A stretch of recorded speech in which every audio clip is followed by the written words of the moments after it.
In the West, we have a vague sense that poetry is good for our souls, makes us sensitive and wiser, yet we don't always really know how this should work.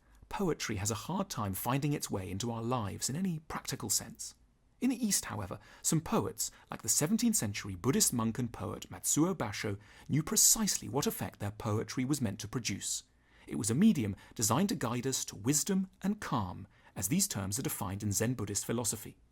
Basho was born in 1644 in Uego, in the Iga province of Japan. As a child, he became a servant of the nobleman Todo Yoshitada, who taught him to compose poems in the haiku style. Traditionally, haikus contain 3 parts, 2 images and a concluding line which helps juxtapose them. Old pond, a frog leaps in, water sound. This is the best-known haiku in Japanese literature, and it's called Old Pond by Basho himself. It's all deceptively simple, and when one's in the right, generous frame of mind, very beautiful.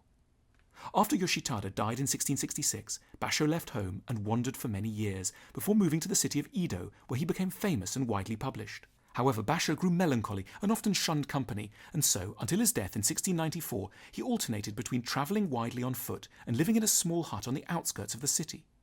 Basho was an exceptional poet, but he didn't believe in the modern idea of art for art's sake. Instead, he hoped that his poetry would bring his readers into special mental states valued in Zen Buddhism. His poetry reflects 2 of the most important Zen ideals, wabi and sabi. Wabi means satisfaction with simplicity and austerity, while sabi means an appreciation of the imperfect. It was nature, more than anything else, that was thought to foster wabi and sabi, and it's therefore unsurprisingly one of Basho's most frequent topics.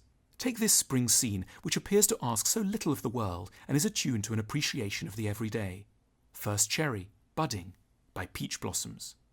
Basho's poetry is of an almost shocking simplicity at the level of theme. There are no analyses of politics or love triangles or family dramas. The point is to remind readers that what really matters is to be able to be content with our own company, to appreciate the moment we're in, and to be attuned to the very simplest things life has to offer, like the changing of the seasons, the sound of our neighbours laughing across the street, the little surprises we encounter each day. Take this gem, violets, how precious, on a mountain path. Basho also used natural scenes to remind his readers that flowers, weather, and other natural elements are, like our own lives, ever-changing and fleeting. Time and the changing of weathers and scenes need to be attended to as harbingers of our own deaths. This transience of life may sometimes be heartbreaking, but it's also what makes every moment valuable. Yellow rose petals, thunder, a waterfall. Basho liked to paint as well as write, and many of his works still exist, usually with the related haikus written alongside them. This painting by Basho depicts this very haiku. In literature, Basho valued Karumi, lightness. He wanted it to seem as if children had written it. He abhorred pretension and elaboration, as he told his disciples, "In my view, a good poem is one in which the form of the verse and the joining of its 2 parts seem light as a shallow river flowing over its sandy bed." The ultimate goal of this lightness was to allow readers to escape the burdens of the self, one's own petty particularities and circumstances, in order to experience unity with the world beyond. Basho believed that poetry could, at its best, allow one to feel a brief sensation of merging with the natural world. One may become, through language, the leaf, the waters, the stars, leading one to an enlightened frame of mind known as muga, loss of awareness of oneself. We can see Basho's concept of muga, or self-forgetting, at work in the way he invites us almost to inhabit his subjects, even if they are some rather unpoetic dead fish. Fish shop, how cold the lips of salted bream. In a world full of social media profiles and crafted resumes, it might seem odd to want to escape our individuality. After all, we carefully groom ourselves to stand out from the rest of the world. Basho reminds us that muga, or self-forgetting, is valuable because it allows us to break free from the incessant thrum of desire and incompleteness which otherwise haunts all human lives. Basho knew what some of this was like.